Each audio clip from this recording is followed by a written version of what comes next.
Morning, everybody. Happy not long now to go back at school day, and welcome to the news agenda with me, Fleet Street Fox. And today I'm joined by the Mirror's political correspondent, Dave Burt. Morning, Dave. Morning, you're right. Fine, thank you. Thank you for joining us. Now, this is the People's Paper Review, so get into the comments, ask us your questions. We'll do our best to answer them for you. Those of you listening later on podcast will just have to make sure you have new plimsolls and pens, otherwise the next 12 months are going to be very difficult. So, what have we got for you today? Well, the Mirror has splashed on news that British holidaymakers hit by an air traffic control glitch are having to fork out thousands of pounds for last-minute hotels as their flights home get cancelled in days of chaos, and their children will be forced to miss the start of term unless it can all be sorted out. Now, the computer problem lasted only an hour, but it seems to mean a week of chaos in the skies because now all the planes are in the wrong place. More on that in the paper. But speaking of things in the wrong place, let's have a look at page 2. Where the Tories have decided to tackle the housing crisis by making it easier for house builders to build houses in the wrong places. Specifically, Dave, it says here, in a place that would lead to serious pollution in our waterways. So what on earth are they up to now? Well, this is an issue that really drags into problems very much the government's making. We're, for years and years and years, we just haven't had enough houses being built. And coming up to a general election, I think they're now starting to look at it, panic, and think, well, this is something that's really going to cost us. You've got a generation of young people coming through whose dream of home ownership is looking more difficult, A, because of the lack of housing, B, because of the mortgage crisis. And, we really need to do something about this now. Obviously, the plan they've come up with is to relax some of the rules in place around pollution. Essentially, sort of beforehand, there were certain areas of the country where there's rules in place where developers had to show that they weren't going to be releasing sort of various toxins into rivers in order to get planning permission. This is now being relaxed. And the government says that this will lead to 100,000 more homes being built by the end of the decade. Do they know how much more pollution it's going to cause by the end of the decade, Dave? No, I don't believe so. I mean, as you can imagine, the environmental groups are, very unhappy with this. I think the Craig Bennett, the chief executive for the Wildlife Trust, has come out and said that this is going to lead to more poo in our rivers. This is very much, sort of something that, that people are worried about. But it's possibly part of the trend. I think we're likely to see announcements like this, where perhaps sort of since the by-election last month, the government are going to be asking, well, sort of with the backlash against ULEZ, which is around clean air, are we necessarily does everybody actually want the planet to die? Is that why they voted against ULEZ, and therefore we'll just ditch everything that was a bit environmental, and that will get us more votes? Well, I think there's been a real chilling effect around this because I think policymakers within Labour, within the Tories as well, are looking at issues that, things like net zero. There's a big movement in the Tory right to sort of see if see if that target should be delayed.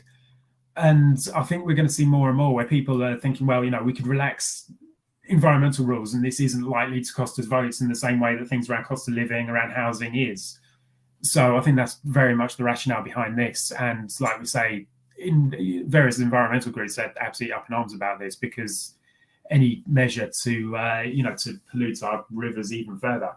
No, poor Fergal Sharkey. I feel for him as well. His picture on the page 2 doesn't look too happy. Now, Deborah says, how much wildlife will be destroyed? As we just said, Deborah, they haven't released that. I bet you any money someone in the Department for Environment has done that policy paper and has worked it out, and that's being sat on. And I also predict that journalists, as we speak, are trying to, and campaigners are issuing FOI requests to try and get their hands on that advice. Leslie says, building houses on floodplains isn't exactly a good idea, but who's going to be able to buy them during a cost of living crisis? The idea that all these houses that would suddenly be cheap house that is just causing loads of pollution, or is sat somewhere that's at flood risk, or is being built in such a way that will, just divert farm slurry into a river. I don't think that's the kind of thing that people are going to really want in quite the same way that they want a better ULEZ scheme. But I mean, the main problem with ULEZ is that, if everyone was going to get a new car out of it, they'd be fine for it, wouldn't they? It's the fact that not enough people are being helped to get a new car, not helped significantly. And that's the government, the Tories, not funding the scheme in the way they have in other places, which is kind of confecting this row. But Deborah says, I don't care, it's all about money. What it's really all about, Deborah, I think what Dave's he's put his finger on it. It's not going to cost them votes, because this kind of stuff, when you've changed a rule here, it's going to be years down the road before you actually see the fish piling up, rotting, because it takes a few years to get permission for a new housing estate, and then people to move in, and then for all their poo to do the problem that it's going to do, to overload the local sewage system, or escape into a river, or the slurry to start causing problems with the river.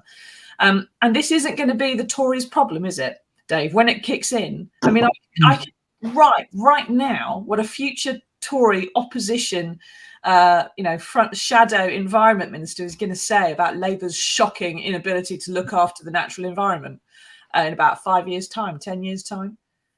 Yeah, exactly. I mean, I think this is the sort of move. I mean, it obviously suits house builders very well. I think my colleague Lizzie, who wrote this story in the paper yesterday, pointed out that shares in these companies have gone up massively over the last few days. And, the government will argue that this has brought some very good short-term benefits and given a shot in the arm. But like you say, the consequences of what's been decided is going to take a lot more time to filter through.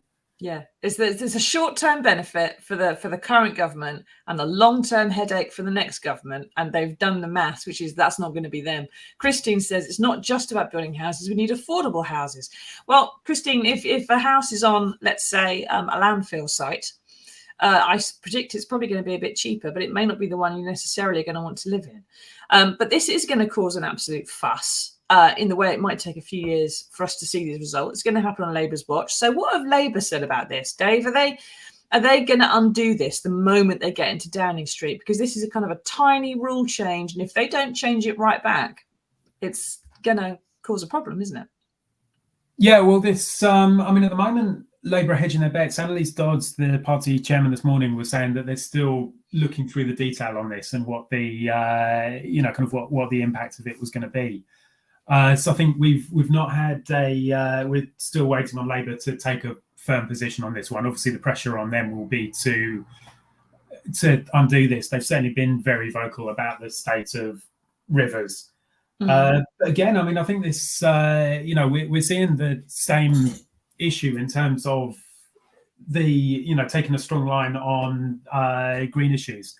I think we're going to learn an awful lot about Keir Starmer and the Labour leadership team in the same way we are about Rishi Sunak on how, sort of they've certainly talked big over environmental issues for quite some time. I think we're going to learn a lot about how they're going to be able to apply that to real world politics, particularly in a general election year, and how firmly they'll stick to their principles.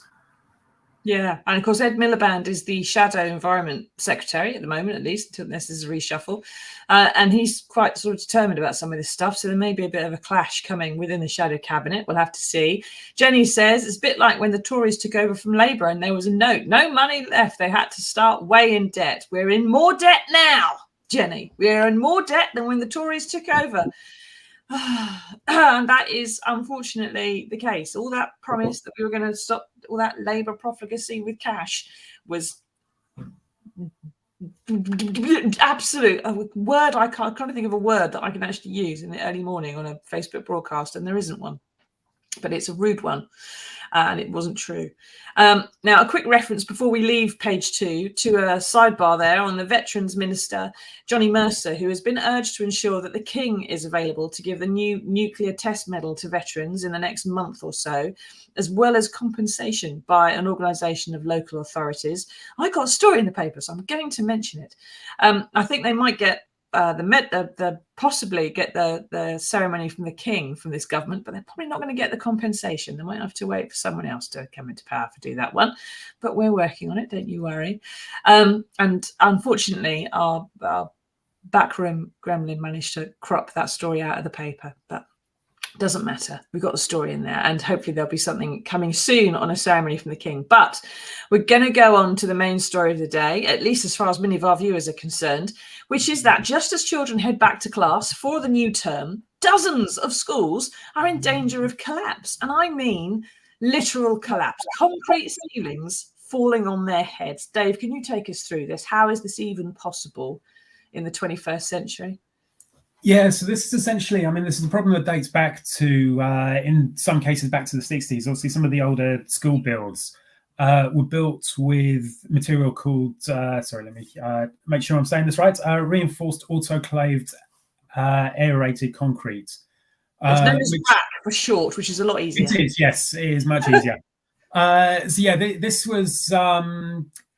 supposedly has a shelf life of about 30 years. Obviously, there's still buildings that have been that are in use much longer after this time, and with the longer they're in use without it being without them being replaced, obviously the risk increases. There was an instance back in Kent in 2018 where part of the school partly collapsed. 4 schools so far this year have been told that they need to close because RAC has been found in their ceilings. And now the Mirror has seen internal memos from the Department for Education showing that warnings are going out to schools saying that they might have to close, they might have to take steps, they might have to use smaller parts of the building, they might have to relocate pupils because of the risk of having to close suddenly because of this. There's around 600 schools where it's potentially been identified, so we're not talking small numbers here. No. And the amount of disruption that will come with that can be huge. And this is a problem that it's not suddenly appeared overnight.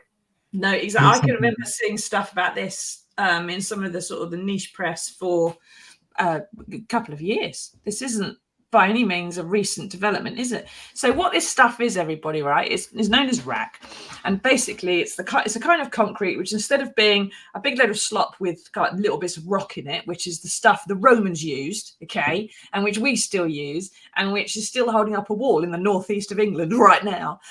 They've been using this kind of concrete where they've actually got air holes in it because it's lighter and it was easier to use and a bit cheaper to make. And there are some images of it. And here is it under pressure. So your general concrete tends to stand up to pressure, but your aerated concrete tends to crumble. And when you put it in water in particular, your actual concrete will sink, your aerated concrete will float. And unfortunately, what this means is that when it gets into water, or let's say your roof leaks a bit or your roof felt's got a tear in it, okay, water gets into your building.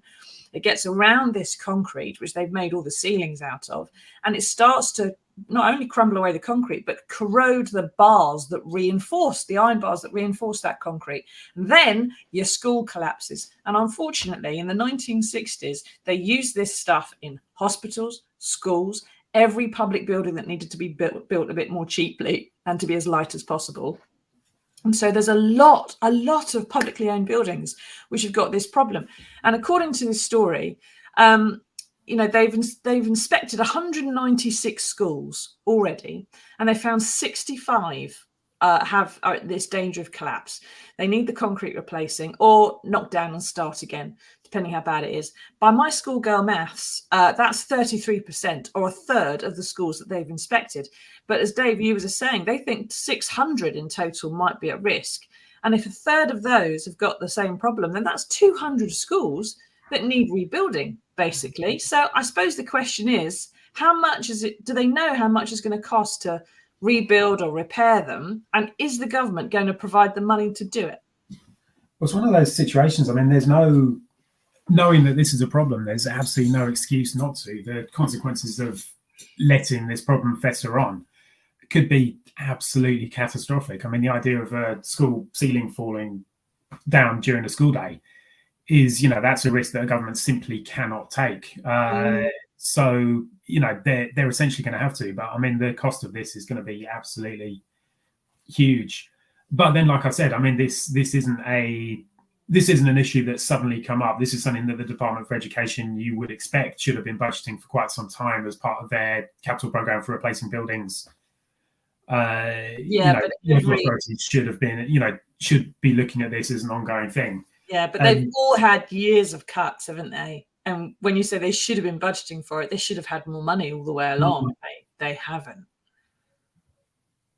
Yeah, you're absolutely right. But I mean, we're 5 years on from the school having partially collapsed. Like you say, you're absolutely right. The funds should have been in place and prioritized to ensure that this can be addressed, and this can be addressed as a matter of urgency. Yeah. Now, so what do you think, everybody? Have you had any children at these schools that have been supposedly affected by this? Get in the comments and let us know. What do you think about it? How are you going to cope if part of the school suddenly does need to be shut down? How's it going to work in your situation? So this is a 20th century building solution, turned out to be temporary. And even though some of this 30-year material has done 60 years or so, it's not going to do another 10. There is billions and billions of pounds that needs spending. On the upside, if any politician does say we're going to rebuild all these things, then yes, you've got to spend a lot of money, but you've created loads and loads and loads and loads of jobs. You can present it as an investment in British infrastructure and all the rest of these things. You can even rebuild all those buildings to be green and eco-friendly and solar panels and all the rest of it. And you can make it part of a big flagship policy that is actually something that we all gain from and is positive, as opposed to letting schools fall on kids' heads.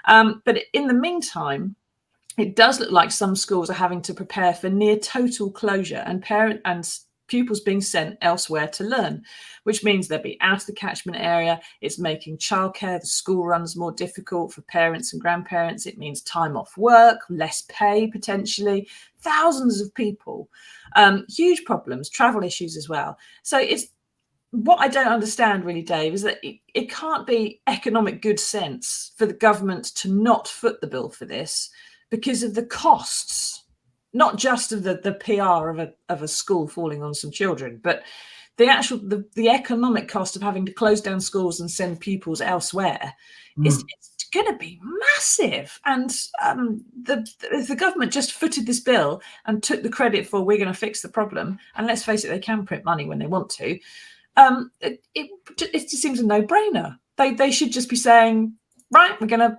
pay to fix all this straight away. Bang. Yeah, I mean, it's one of those inevitable problems where it's not something that's going to go away. At some point, there will need to be an investment, whether it's when the current government's in place or when someone else succeeds it, or the top team changes in any way. So this isn't this is something that unfortunately they're going to have to grit their teeth and say we have to find the money for this in some way. And with the risks involved, it's going to have to be done pretty soon. And like you say, the longer they do it, if it comes to the point where schools are having to relocate children, where it has a knock-on effect on neighbouring schools, where perhaps they've got to sort of put temporary buildings in place to accommodate more pupils, where suddenly the transport costs go off, there's the costs inherent in that mean that the cost of leaving it becomes even worse. Exactly. And it's never mind just the potential for tragedy as well. And Leslie says, just think of the huge national debt we've got. We've got no idea where it's been spent. It's certainly not been spent on updating dangerous public buildings like schools. Leslie, we don't know where it's spent. I think Michelle Moan probably knows where some of it's gone. Maybe one day she'll get asked about it. And some of the other people as well. Nadia says, we've had to teach in classrooms full of exposed asbestos and told to close cupboard doors where it is. The conditions in most of the schools I've taught in over the past 20 years are literally falling down. Nadia, for those on podcast, her Facebook profile picture has her drinking what looks like a large glass of wine. And I can understand why, Nadia. If that is your general working conditions, it is pretty appalling. And the local authority schools have been run on shoestrings, as you say, for decades. And it's such a state. And there is only one government that's been in power for the past 13 years that could have sorted some of this out. So I suspect there is going to be a bit of a bloody nose at the next general election if we ever get round to it, and if we're spared that long. Now, the one thing that's amazing to me in this story, Dave, is there's a Department for Education memo which has been seen by the Mirror, as you mentioned, was reported in there, and it's asked for the responsible bodies to come up with contingency plans about how to cope if these schools need to be put out of use, and to come up with that plan before the start of term. But they issued this memo only a few days ago, and I don't know about anyone else, my daughter's school goes back in 2 days, right? They've known about this threat for years. Why have they left it so late to either to inspect them or to warn or to plan? This is something that they should have been doing years ago. Well, you'd imagine there's going to be an awful lot of head teachers with their heads in their hands at the moment, with everything else that comes with schools coming back again after the summer, to have this landed as well. It's like you say, I mean, it's to receive that at any point is a bombshell, but a few days before the start of term must be an absolute nightmare for the people. Absolutely astonishing. Yeah, I suspect that probably it's been coming down the line, but someone just hasn't signed off on something until the last minute. And the fact they've had how many education ministers in the past year? Half a dozen, isn't it? Probably hasn't helped things at all either. I think they had one for about 2 days once, didn't they?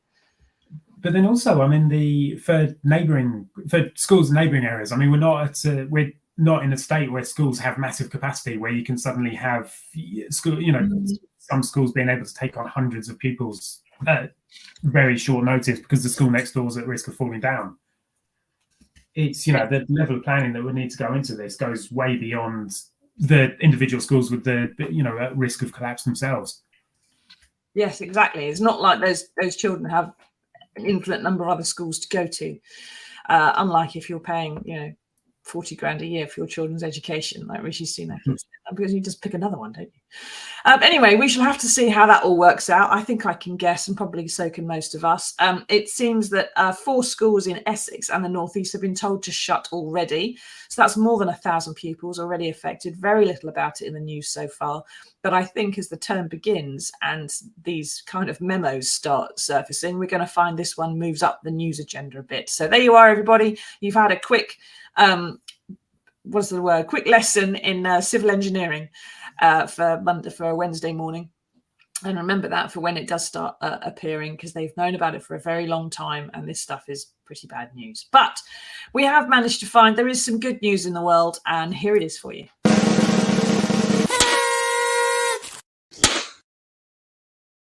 Now, continuing with our schools theme for today, some of us remember school packed lunches with fondness, others don't. I can recall the very rare occasions I opened the lid to find a giant Scotch egg and the delight at finding a complete meal in a ball. But while many things are worse for the new generation, including the fact your school might actually fall on your head, the packed lunches are getting healthier. And a new survey has found that wraps are replacing sandwiches, and hummus and fresh fruit are replacing sweaty cheese and a chocolate bar. Dave, is this proof that while the Tory government may be completely abdicating responsibility of caring for our children, at least parents are parenting a bit better? Well, yeah, potentially. I mean, it's anything that sees a move to healthier food. I mean, I look back to when I was at school, and probably sort of most schools now would shudder at the kind of things people were bringing in. It's to move away from the standard sort of sandwiches with white bread and crisps and Scotch egg and all that kind of stuff is that's got to be positive and will pay off in the long run. Yeah, apart from the poor Scotch egg, which I still insist is like at least 3 or 4 of your major food groups, and it covers everything. If it's been in a box all morning, was it not just horribly dry and grim by the time you get to lunchtime? There's never anything horrible about a Scotch egg. The only time that they do a Scotch egg wrong is when they put egg mayonnaise in the middle. That's an abomination. Otherwise, but kids, I can remember kids who would have pasties at school, and the posh kids always had the California Sun-made box of raisins, which of course these days is very non-fashionable. But I don't really see what's wrong with the Dairy Lee triangle. Apparently they are out of fashion. There's a whole list of things. Cartons of milk are no longer to be found, and they should be healthy, but jam sandwiches, all right, fair enough.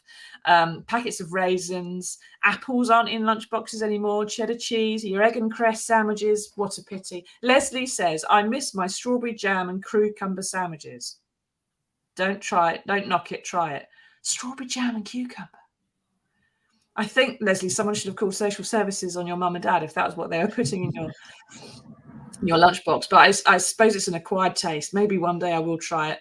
But full of calcium, a Dairy triangle, and a Scotch egg's a thing of beauty, and I won't hear a word against it from anybody, not least you, Dave. But at least, parents are making a bit more effort, which is just as well, considering what kind of hell the children are facing when they go to school these days. Thank you for taking us through all that, Dave. Thank you for everyone taking part. Leslie, who's been brilliant this morning. Maybe she was our only viewer. Who knows? And if you're listening to us on podcast, please leave us a review so other people can find it. And otherwise, we will see you again next Monday for 4th of September. They'll be back at school. I'm not sure if the MPs are back at school. When do they go back, Dave? Monday. It is Monday, right? It is Everyone's Monday. back at school. Politicians are back at school. The kids are back at school. Hopefully the school is actually still going to be standing by Tuesday morning. We'll have to see, won't we? Thank you, everybody, for taking part. We will see you again on Monday for another edition of the News Agenda. But till then, tatty bye.